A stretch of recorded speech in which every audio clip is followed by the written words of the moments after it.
các bạn, hôm nay tôi sẽ giới thiệu cho các bạn về dòng quạt của Omega. à, Đây các bạn có thể nhìn thấy Omega Cooling Fan. Model của nó là 17251. Dòng điện của nó là AC 220V và hạt của nó là 50 Hz các bạn, 38W, máy in Korea. Bây giờ tôi sẽ cho các bạn đi xung quanh.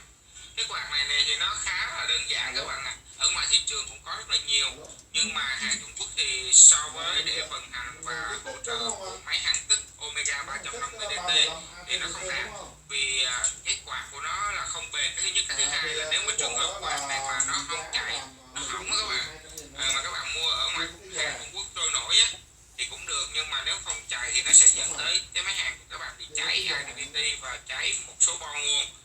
Chỉ cần quạt không chạy thì mặc nhiên là cái máy nó sẽ cháy rất là nhiều.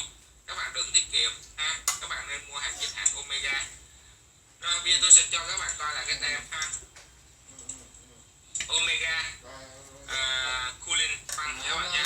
Mỗi máy thì thông thường nó sẽ có 2 quạt, sẽ đạt được rất là giải nhiệt rất là tốt nha. Rồi tôi giới thiệu sau với các bạn về dòng quạt máy hàng Omega. Các bạn nhớ kênh của tôi, các bạn có thể nhấn subscribe để hỗ trợ tôi làm số hàng mới. Xin cảm ơn các bạn.